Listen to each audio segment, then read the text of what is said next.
So, Jim, you're very welcome to our Engage People Elevate series. Thank you very much for taking part. I think that the purpose of these conversations is really, I guess, to harness maybe a little bit about what you've learned along the way, maybe advice, suggestions you can pass on to people who are sort of up and coming in their career, and I guess to learn a little bit more about what's worked well for you. So we might kick off. Maybe I'll ask you about an overview of your career journey, maybe why I think once you graduate, why you went down the finance route, and maybe we'll chat about what you're up to at the moment. So over to you. Okay, well, thanks, Paul. Thanks for inviting me as well. I'm very happy to take part. So you can tell from my accent that I'm American, and I graduated from the University of California. I was a non-accounting major, so I studied an applied economics degree, and I was lucky enough to join the Big Four in Silicon Valley. And I think that having that diverse educational experience has always been helpful for me because everyone thinks accountants are great at math, but having studied math at a reasonable level, it really has stuck to you. So as you're doing analysis, and you're just not afraid of anything that touches accounting but is outside of that. So it's been great, and having that experience in Silicon Valley has really said to me. I would tell any accountant, and particularly someone who's trained in Ireland. Ireland is a fantastic place to work and live, but it is good to spend a couple of years outside to really broaden your experience. So that's really helped me a lot. So, and why I chose accounting.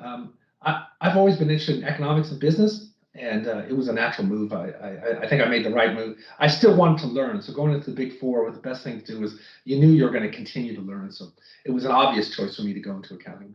Yeah, good stuff. So tell us about Silicon Valley back in the day. What was what did you experience? Yeah, it was a very different place back then. I'm talking late '90s, and really just the dawn of social, really the internet age. Google, Yahoo were coming to fore there. I did a lot of semiconductors, a lot of hardware manufacturers. So it was a very, very different place than it is now.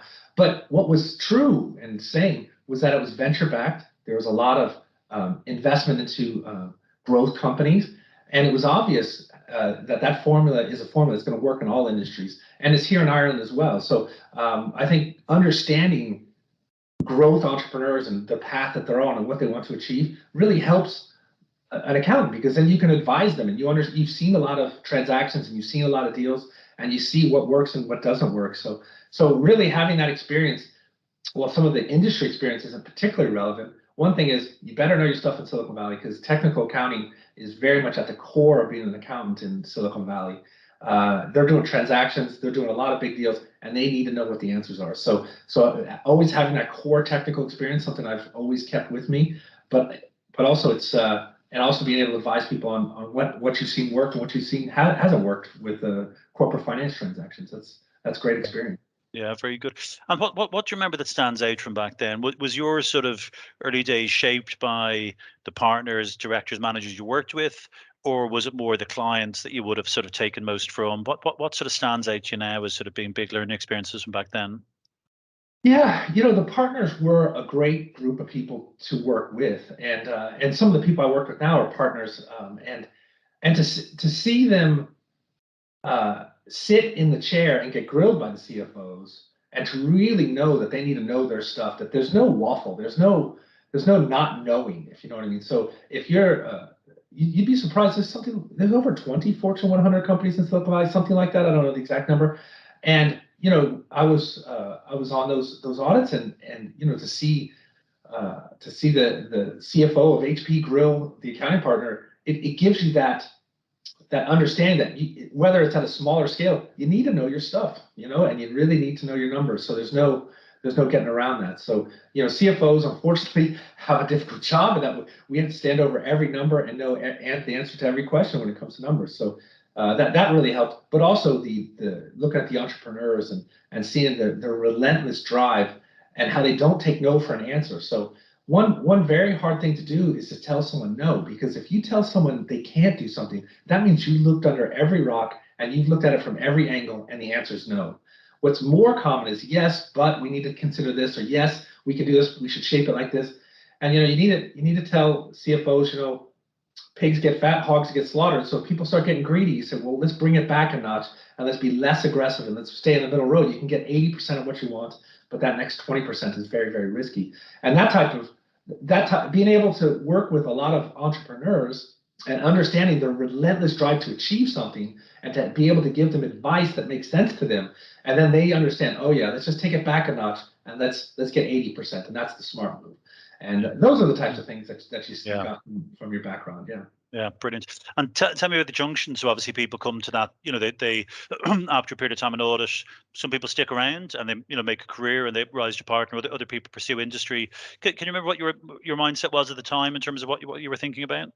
Yeah, I wanted credibility as an accountant, so I wanted to make manager. I thought that was enough of a credential. I didn't see myself as a partner, probably because it's not commercial enough. And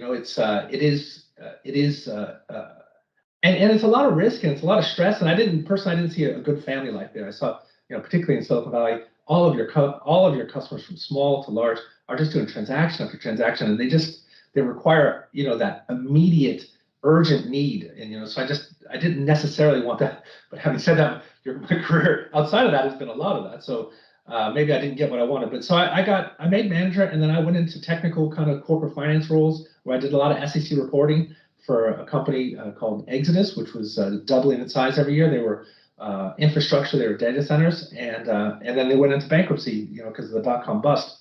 Great experience, fantastic experience. Really, first time in my life where I had to answer the questions. I had to, tell people how to do and what's revenue, what's not, etc. And it was a great experience, and I took that and we've made a career. I ultimately decided, for personal reasons, I wanted to relocate to Ireland. I had done a secondment with Ernst & Young, so I spent 18 months with EY Dublin. And so, anyway, for personal reasons, I decided to relocate and start a family. But it's been great. And having that first 18 months in Ireland really allowed me to understand that Ireland's a great place to live and work, and there's great career opportunities here as well. So I made that move in 2003. Yeah, very good. So you mentioned about the when the book stopped with you and the responsibility around that. Looking back now, what advice would you give yourself back then? Did you feel you sort of equipped yourself well, or anything in particular you feel was a real challenge for you, and maybe you would have done things differently? Yeah, I'd like to say I was perfect, and that's not true. Probably learn how to business partner with people earlier, right? Trying to help people achieve goals. If you just understood that really is a great mindset, as opposed to being in competition with people, but trying to partner with people. I think that's probably what I would have done. But I've changed jobs. I was changing jobs there every 2 years for a while, and I think that was the right thing, because when I moved to Ireland, it took me a while to understand that the Irish market is different than the U.S. market. So I started with a U.S. company, U.S. multinational. And then I realized that might be a great role in the States, but it wasn't the role that was going to give me meaning here. So then I went into what drove me, which was entrepreneurs. I wanted to work with entrepreneurs. So I immediately went into the Irish SME sector. And again, I feel that was the right decision. And every time I've left, I feel like that was the right decision to move on. Because early in your career, you kind of have to be a bit greedy and a bit selfish. And if you're not getting the experience you need at a place, well, then, you try. And if it's still not there, it's time to move on. And that's just probably the best advice I give people, that really keep your goals in mind, what you want to achieve. And if that business is giving it to you, stay. And if not, don't be afraid to move. Yeah, it's definitely a common theme. Basically, when it comes to high performers, like companies who hire, whether it's at CFO level or finance director level or finance controller, it's that continuous momentum. There can sometimes be frustration in the market because you might have someone who is applying for a position, for a financial controller. They've been in a similar role for 10 years and maybe haven't kicked on, and companies tend to hire people who are maybe stepping up into the next sort of challenge on that side. What you touch on something there, and I think the view in Ireland is, like, we're very lucky having all the multinationals in Ireland, and there's a lot of great employers out there. What was it for you, though? You wanted to be in a HQ environment, and you wanted to be the one making the decision. That was the big motivator for you? Absolutely. Again, I think I have friends who've made very meaningful careers in some of the Irish-based, the Irish offices of the foreign national companies, the FDI companies. Yeah. But so that wasn't for me. That's not what I wanted to do. Yeah. I wanted to be. I'm a kind of an all-rounder, and I wanted to have that commercial experience, that technical experience. I wanted to work directly with the entrepreneur, and I think you can get a lot of that experience in certain divisions of these, but I think you do need to appreciate that the Irish operations of an FDI company is different than the headquarter operations. It is very much a different role. And again, if that's what you want to do, there's absolutely nothing wrong. It's a very lucrative career. I think you get some great equity, you can get some great salaries. But that just isn't where I saw my career personally. Understood. And I think we're lucky in Ireland, just the volume of, or what I say, volume. There's a lot more Irish companies around who are doing exciting things. Obviously, technology's been a game changer. I think in the fintech world, there's a lot more exciting stuff happening. Tell me about just the CFO space, and we're going to focus in a couple of minutes, maybe a little bit more on your own sector, and you talk about that. But you're what I would call, a sort of a in the top tier sort of CFO space. You've had some really good positions. You've grown companies. You're with an exciting organization at the moment. What's the piece of advice you would say to someone who wants to become a CFO? So you've touched upon the momentum piece there, but to hit that sort of top level within the finance world, what are the sort of the core skills that you think people, if they're not equipped to them now, they really should be thinking about? Yeah. I'm going to take that question. So obviously, I've talked about the technical aspect and never get away from the technical. You need to be able to answer people's questions, but also keep reading and read broadly and don't read gimmicky business books, but read classic, like 7 Habits for Highly Effective Leading, Daniel Kahneman's kind of Thinking Slow and Thinking Fast, Factfulness, books that really challenge the way people make decisions and you're helping people make decisions. So the more you read and read, like, again, industry standard best practice books out there really helps because it keeps your brain moving. And so I never stop reading, never stop learning. And when you want to move into a commercial role, you have to understand that we are, as a CFO finance, our job is to advise and analyze and advise. So if you want to be a CEO, that's what you should do. But a CFO is by its nature a support organization. So we're helping people make decisions with analysis and good understanding. So keep reading, keep learning, and not necessarily CPE type learning. And again, not Irish statutory accounting, which is important, but it's more, and again, I think back to your point about FDIs, you can get great experience in there, but you still need to, I think, leave the country and go to the HQs of those organizations to really understand what those companies are about, and then bring that experience back. I don't think you can get all of that experience in Ireland. So anyway, hopefully I've answered your question, but it's keep learning and keep reading. Yeah, very, very helpful. It's been a common theme of these discussions so far about leadership. I mean, it's highly unlikely an organization is going to progress past the capability of the leaders who are involved, and therefore just continue setting the bar higher. When it comes down to personal development, individually and collectively. And my sense is, and I'm an up and coming sort of business owner myself, but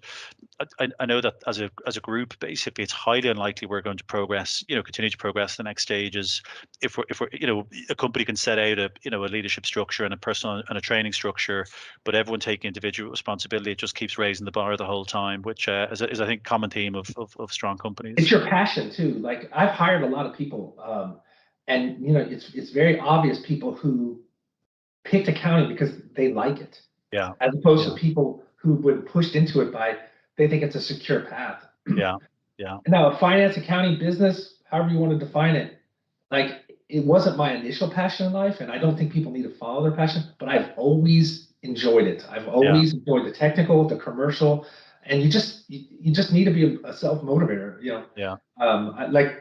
so it's obvious if you have a passion for it, and if you read widely and deeply in a field, even if it's tangential to it, it's obvious. When you're interviewing a candidate. Very good. So tell me about the esports sector. It's an interesting space. You and I have had a conversation about 6 months ago, and you told me a little bit about it, then you a little bit about it, and then I did some reading up. But maybe tell me about the sector and what you're hoping, maybe how you see the sector evolving over the coming years would be interesting to hear. So at its core, people consume media differently now. The younger demographic is clued into a different media ecosystem, and what esports is really about, there's 3 big games, and you can really think of them as kind of football, rugby, American football, whatever. They're different things. So there's Dota 2, there's League of Legends, there's CS:GO. Those are the three biggest sports, right? And what makes them a compelling esports is that they're fun to watch. And you see 550 million different people streaming esports.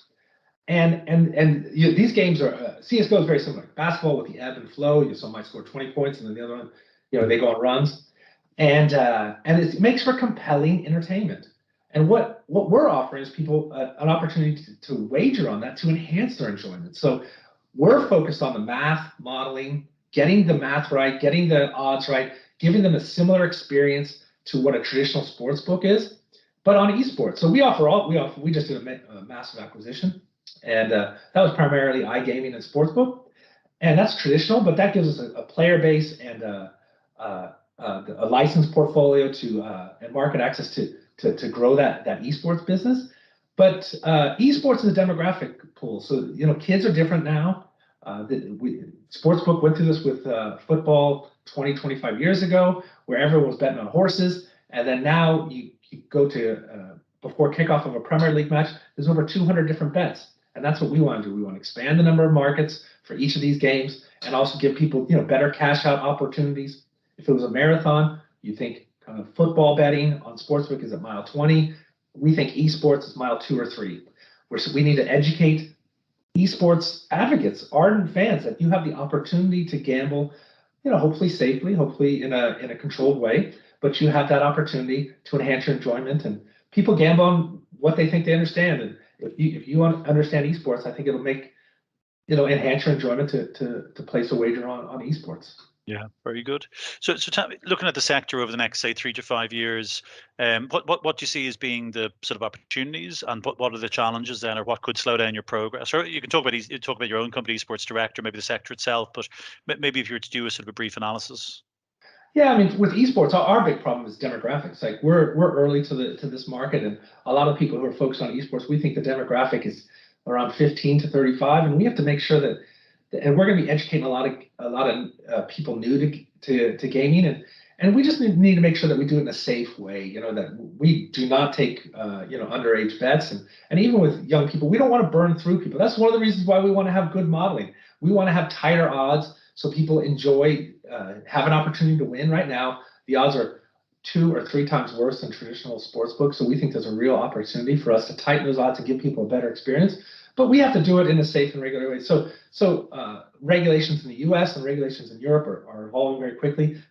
We are 100% in favor of positive regulations in the game industry. If you look at what Sweden does, they allow people to have a timeout if they don't think if they think they've maybe gambled a bit too much, and that's industry wide. So that's all operators in Sweden. You give yourself a timeout. It's self-imposed, and no operator can take a bet from you for a while. Germany is limiting the total amount of deposits you can do in a month, and all that's really positive because we want people to gamble in a safe, fun way, and that's going to be an issue. Now in esports, it's going to evolve.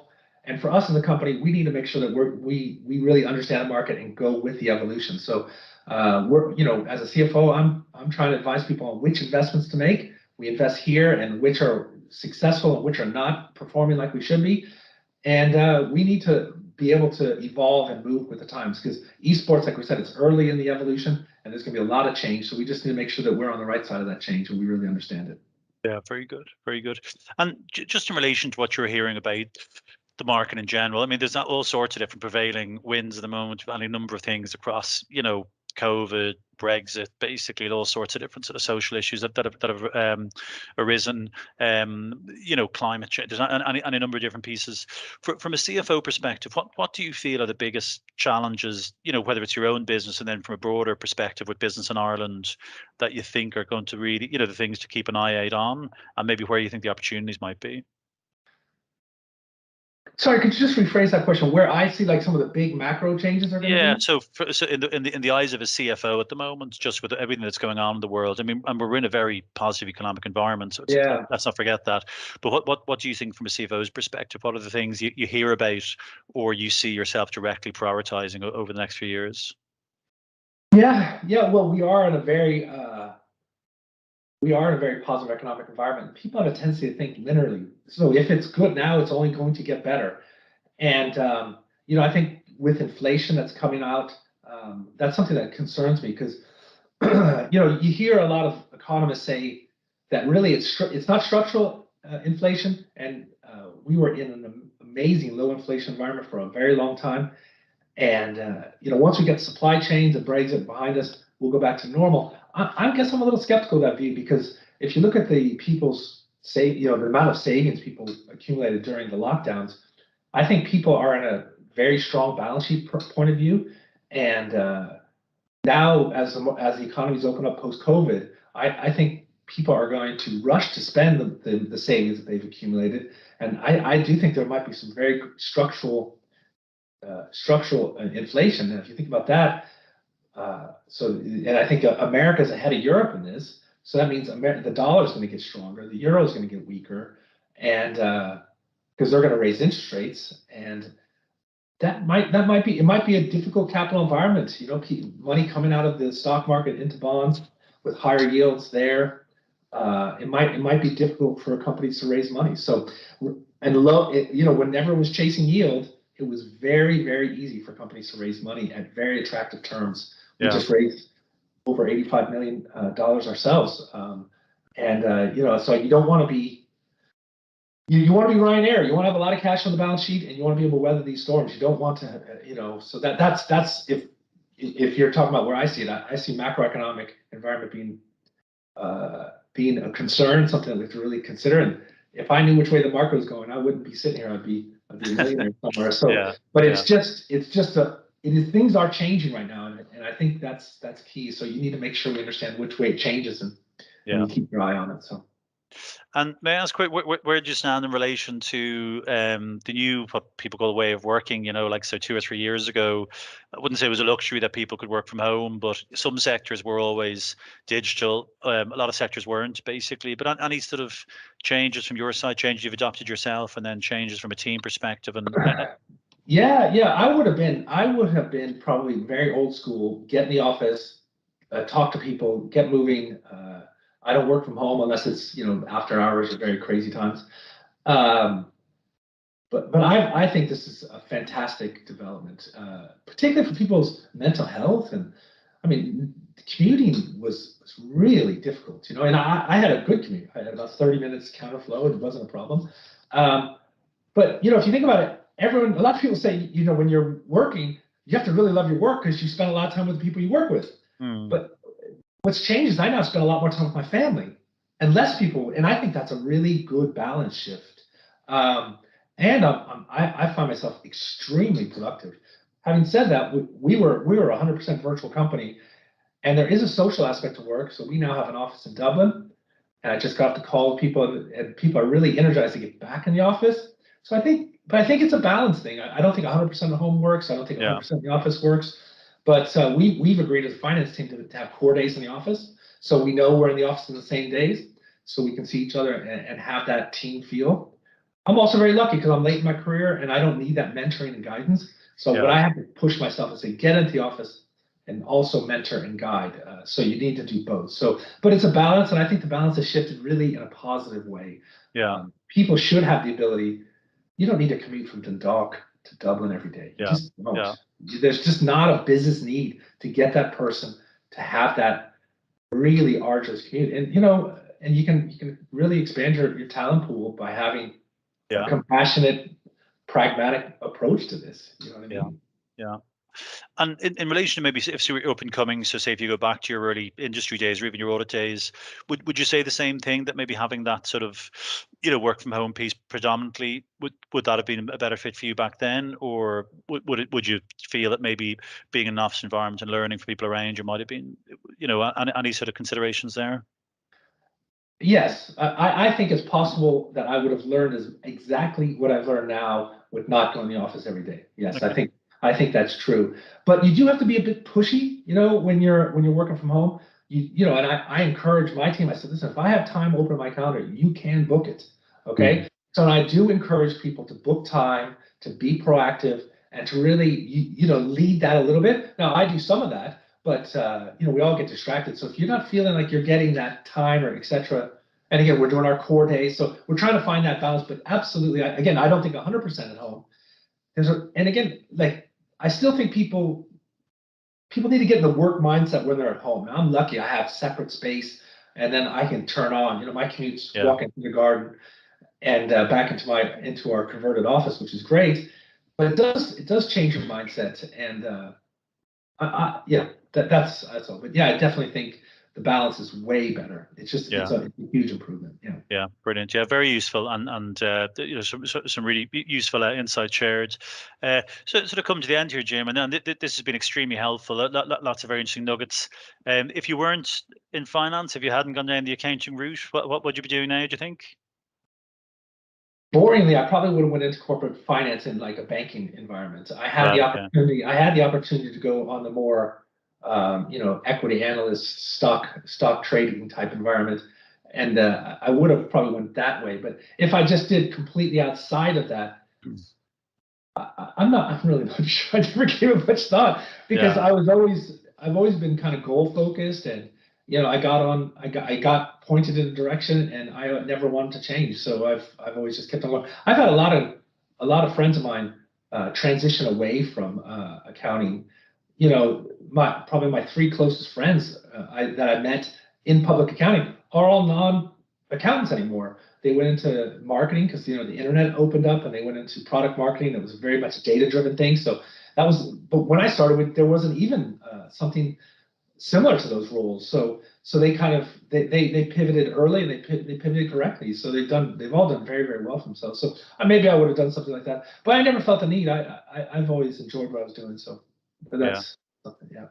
Yeah, brilliant. Well, look, well done. I think to include myself in this, I think we're very lucky people who sort of, if you find something early on in your career that you really enjoy and sort of get stuck in, it probably feels slightly less like a job, and It was more, always a job. It was yeah. always a Okay. job. It was Okay. Well, always fair. hard work. But again, they're all the same. So I Yeah. don't have this Yeah. aspiration to have this passion and follow my passion. I've always thought that was maybe I'm the son of an immigrant. My father immigrated from Ireland to America. Yeah. Maybe I found that very luxurious to do that. But the Yeah. point is, I've enjoyed it enough. I Yeah. have interests outside of work, and the work doesn't necessarily define me as a person. So, but it's always been interesting, and luckily I listened to myself, and I went. It was a big decision to leave Yahoo and go to a small Irish software firm. That was a big decision. It made perfect sense to me at the time to go to this big organization, to a company employing about 60, 70 people. And but it was hard to explain to other people, and it was the right decision for me. So you do just have to, and you have to fail quickly. If you end up doing something you don't enjoy, stop and go do something else. You don't have to stay on it. But so I have made changes, but it's been tweaks as opposed to big Yeah. directional changes. Yeah. Yeah. Brilliant stuff. Jim, you've been very good with your time. I think there'll be a huge number of different takeaways for people here. So thank you very much.